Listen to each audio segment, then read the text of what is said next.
Bapa, Putra, dan Roh Kudus. Amin. Allah yang penuh kasih, Engkau peduli dengan kami. Engkau mengerti kami. Engkau mengerti sejarah hidup kami. Engkau mengerti apa yang ada dalam batin kami yang terdalam. Bantu kami ya Bapa untuk bertumbuh, berkembang, berbuah. Sehati sepikir dengan Engkau. Terpujilah namamu kini dan sepanjang masa. Amin. Para saudara, dalam minggu Prapaskah ketiga ini kita diajak lebih dalam lagi dalam penghayatan kita dalam relasi kita dengan Tuhan. Mengapa saya katakan demikian? Saya mau coba ajak Anda untuk merenungkan sedikit. Dalam Perjanjian Lama bacaan pertama hari ini, Musa yang melarikan diri dari Mesir karena dia ketahuan membunuh orang-orang Mesir yang membunuh orang Yahudi, orang Israel.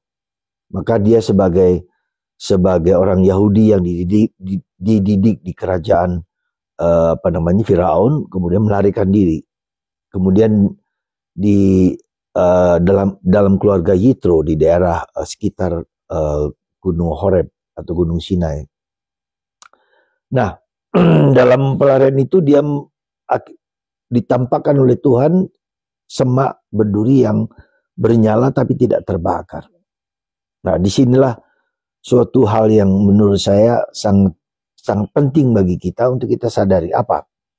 Pertama, semak yang terbakar itu, yang bernyala itu adalah tanda kehadiran Tuhan, ya, tanda kehadiran Tuhan.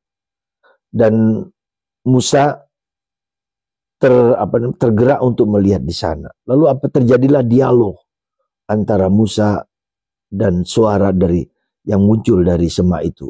Maka apa yang terjadi kemudian bahwa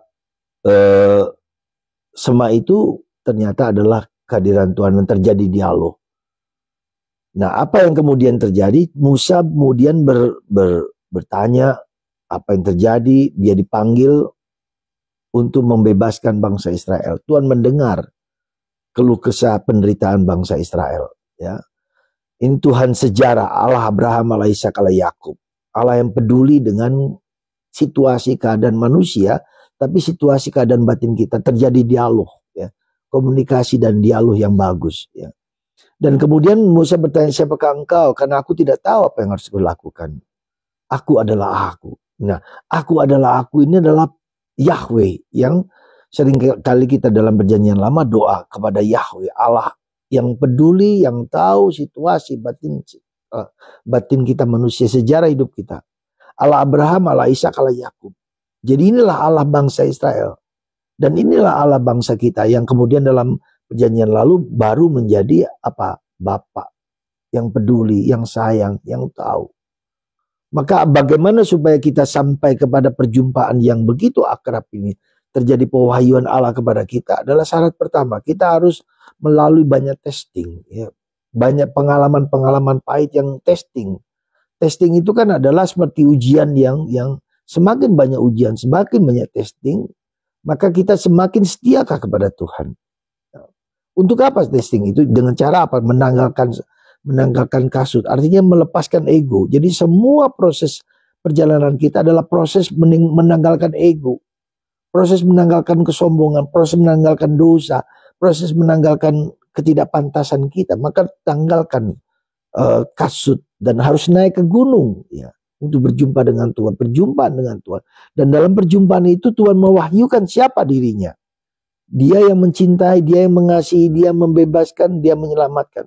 Itulah Allahnya, Allah Abraham, Allah Ishak, Allah Yakub, dan Allah kita yang kita sebut dengan Bapa. Karena itulah maka dalam konteks relasi yang demikian itu, maka kita harus berbuah.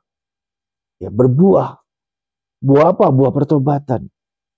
Buah pertobatan apa? Berarti kita harus menyesuaikan diri dengan kehendak Tuhan. Maka bacaan Injil hari ini bicara tentang buah-buah pertobatan. Jikalau kamu tidak bertobat, kamu akan dibinasakan. Ya. Juga dalam bacaan kedua hari ini kita diingatkan kalau kita hidup dalam dosa, kalau kita hidup dalam kejahatan, kita akan ditewaskan sebagai peringatan dan contoh dalam bangsa Israel Orang Israel yang tidak taat kepada Tuhan, yang bersungut-sungut, yang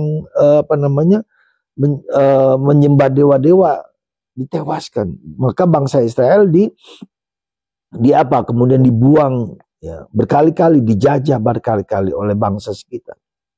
Saudara, itulah perjalanan hidup kita. Maka mari kita lihat, Tuhan itu hadir dalam diriku. Tuhan itu lebih dekat dengan diriku. Maka mari kita terbuka dan membuka diri. Ya. Bicara apa adanya. Conversation with God. Santa Teresa Avila mengatakan, bicara dari hati ke hati. Tuhan ngerti. Intimo mio. Tuhan lebih dekat dengan diriku. Maka mari kita belajar untuk berdialog, berkomunikasi secara akrab apa adanya, dengan ada ketulusan. Karena Tuhan sudah di sini. Tuhan mengerti hidup kita. Tuhan, maka bicaralah seperti Musa yang bicara dari hati ke hati. Ya. Dan Tuhan mewahyukan diri. Dan dalam agama kita Katolik, apalagi agama Katolik, kita lihat Tuhan itu begitu dekat. Ekaristi, Tuhan hadir dalam diri kita. Mari kita mengakui, menerima, bersyukur. Seperti anak yang hilang itu, yang bicara apa adanya dengan Bapa. Tapi anak sulung yang tidak merasa bahwa Tuhan itu hadir. Maka kerap kali penting juga orang mengalami mengalami testing, mengalami ujian-ujian. Dan ketika dia menjadi rendah hati, menjadi kosong, tidak sombong, ya, rendah hati, Tuhan akan datang membantu kita. Maka mari saudaraku, di masa Prapaskah ini kita melatih diri untuk tidak sombong, tidak angkuh, dan sujud kepada Tuhan. Tuhan memberkati Anda di masa Prapaskah ini untuk melihat intimo meo. Intimior intimo meo. Tuhan berkati Anda semua. Tuhan lebih dekat dengan diriku daripada diriku. Bapa, Putra, dan Roh Kudus. Amin.